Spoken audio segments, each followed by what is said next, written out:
When I was a kid, I had this recurring nightmare that always preceded the death of a loved one.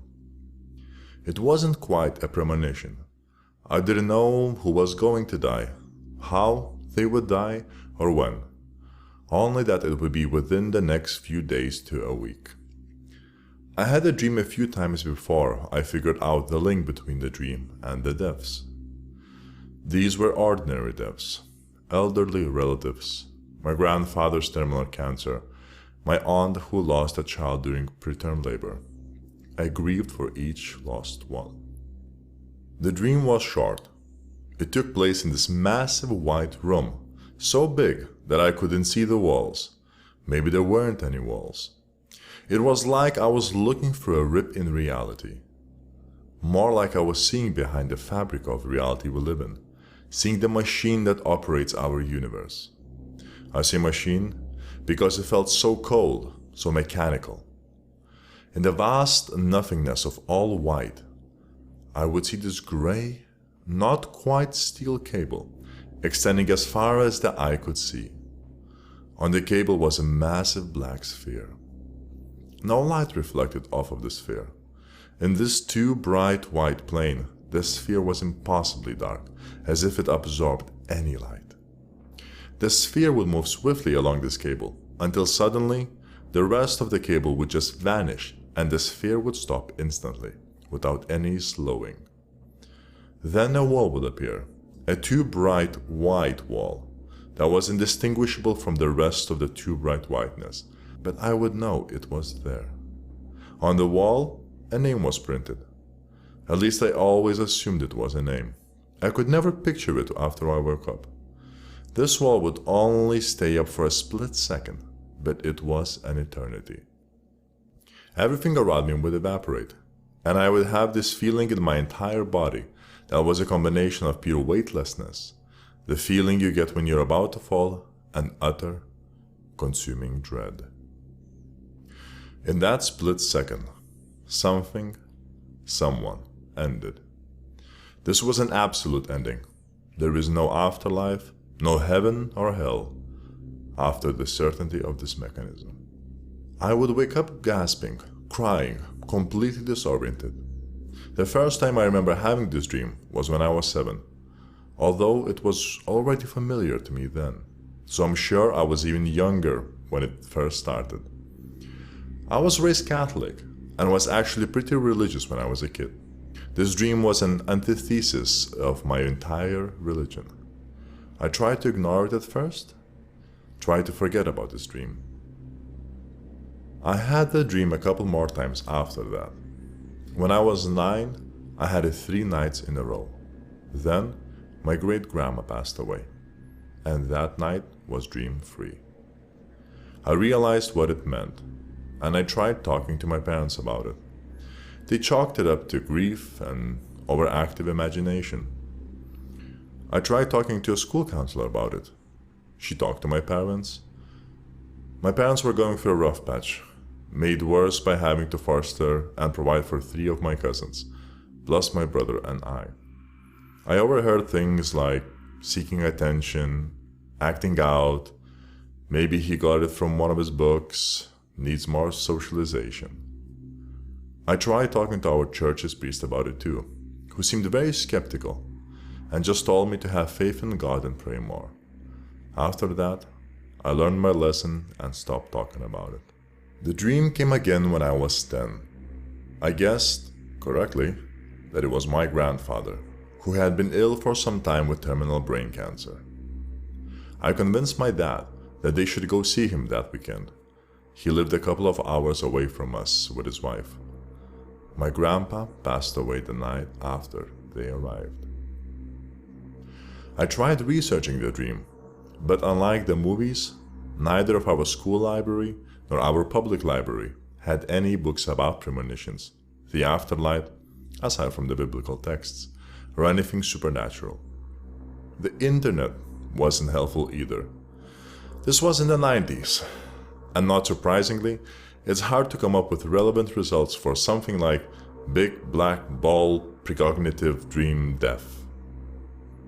I did pick up dream interpretation as a hobby, And because of all the time I've spent digging into dream symbols, I'm pretty good at interpreting people's dreams.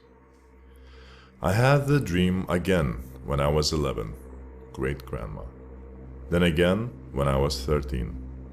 This time, the dream started nightly on September 4th, 2001. By the next week, I was very paranoid and freaking my parents out, mostly because I kept urging them to be careful and telling them that I loved them approximately 100 times a day. They kept asking what was wrong, but I didn't think they would believe me, so I didn't tell them. September 11th, 2001 happened, and I didn't have the dream that night. I didn't lose anyone close to me in the attacks, but it was a tragedy felt by the whole nation.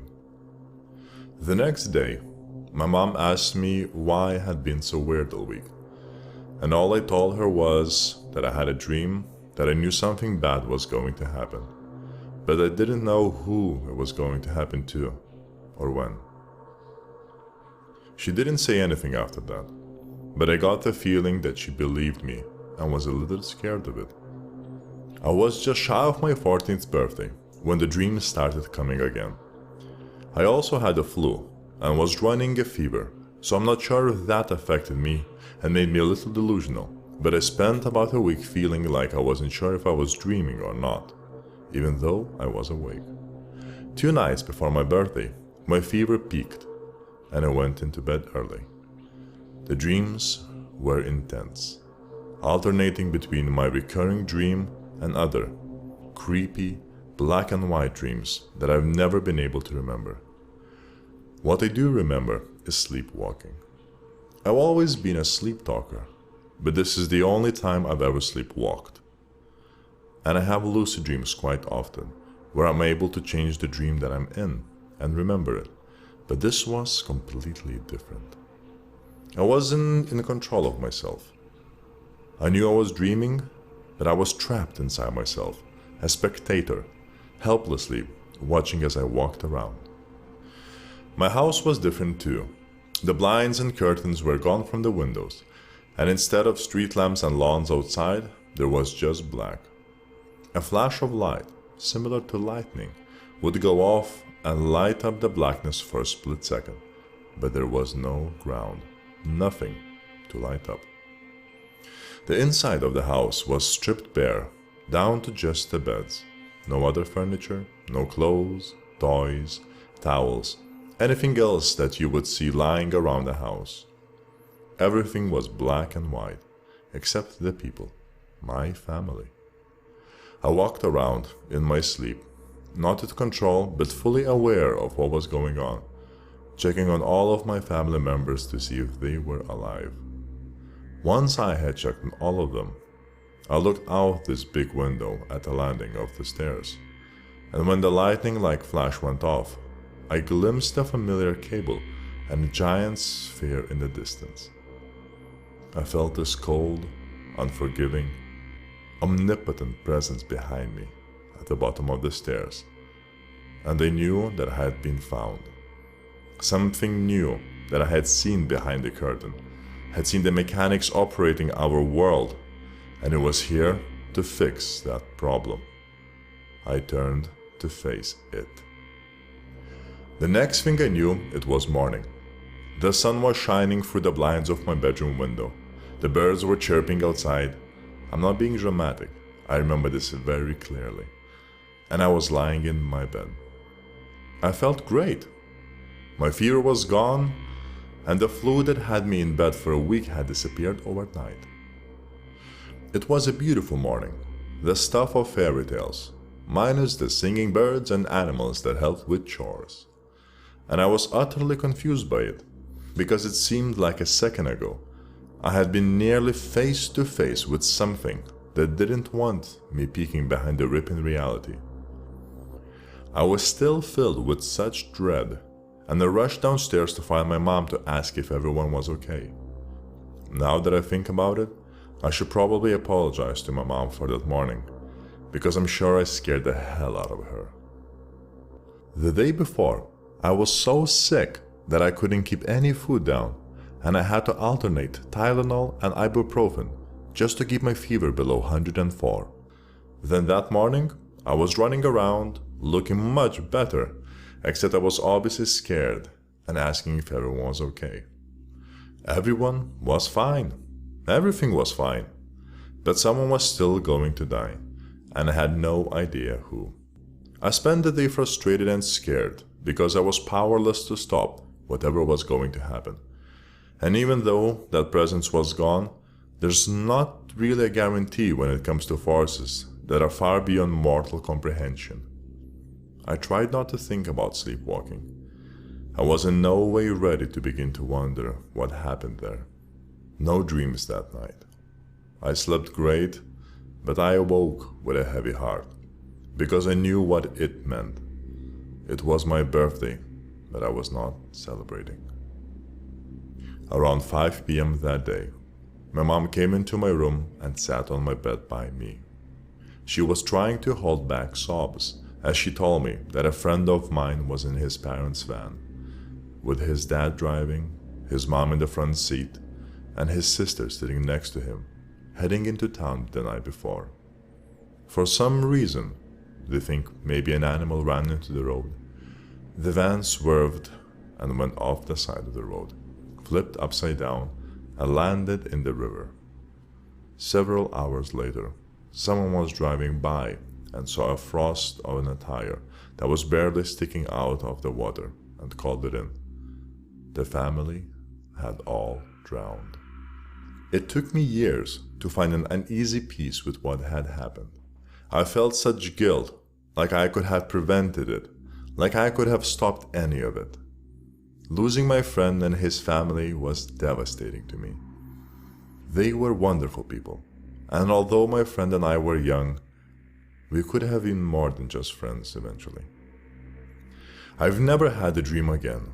I've tried again and again to make some sense out of it, but I've never really found anything close to what I've experienced. I know I didn't cause any of these deaths, that I was just someone who, either by chance or for some unknown reason, saw through this immersive illusion we call reality, and got a glimpse into the mechanism behind it. I don't feel like I was punished by the presence I felt. I think it simply closed up that rift that I was seeing through. I still don't understand any of it. I don't think we are able to understand. We just aren't meant